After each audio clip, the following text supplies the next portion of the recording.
Do you know the exact moment love starts leaking out of a relationship? Not with betrayal, not with shouting, but with tiny choices you make daily without noticing. Most couples don't break. They slowly mismanage each other until affection turns into static. Listen to this 10 common mistakes you make in your relationship and take correction. 1. You confuse attention with intimacy.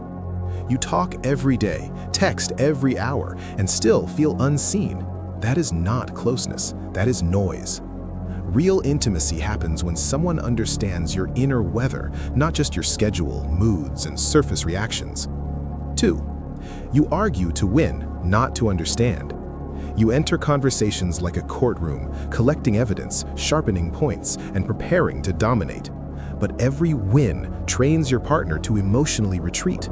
Understanding builds connection. Victory builds distance and silent resentment that never forgets. 3. You expect them to read your mind. You stay quiet, hoping they'll notice the shift in your tone, your posture, your silence. They don't. Then you punish them for missing a message you never sent. Unspoken needs rot into bitterness that feels justified but isn't. 4. You treat love like a feeling, not a practice.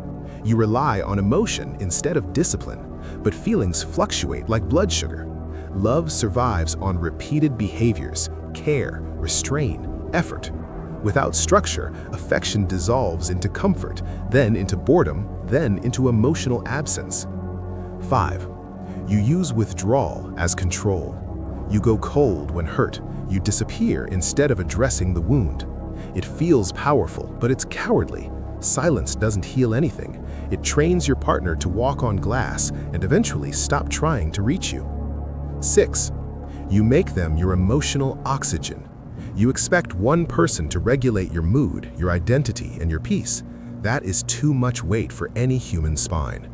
Love should be shared, not inhaled like a survival drug every time life tightens its grip. 7.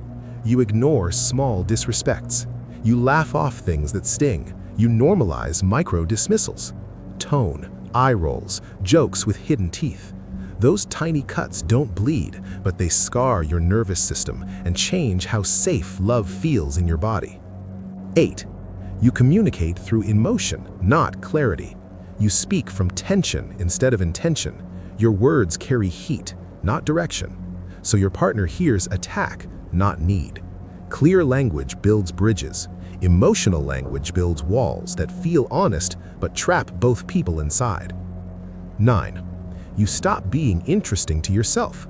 You abandon your growth, your curiosity, your edges. You become predictable. Love needs movement to breathe. When you stop evolving, attraction suffocates under routine and turns into obligation instead of desire. 10. You stay when the relationship is dying. You cling to history, to potential, to fear. You confuse familiarity with safety. But staying in something that erodes your self-respect slowly teaches your nervous system that love equals tension, not peace. Most relationships don't fail from lack of love. They fail from unmanaged psychology, from untrained awareness, from repeating habits that quietly poison connection. Fixing your relationship starts with auditing your behavior, not your partner's. Which one of these mistakes are you still protecting instead of correcting?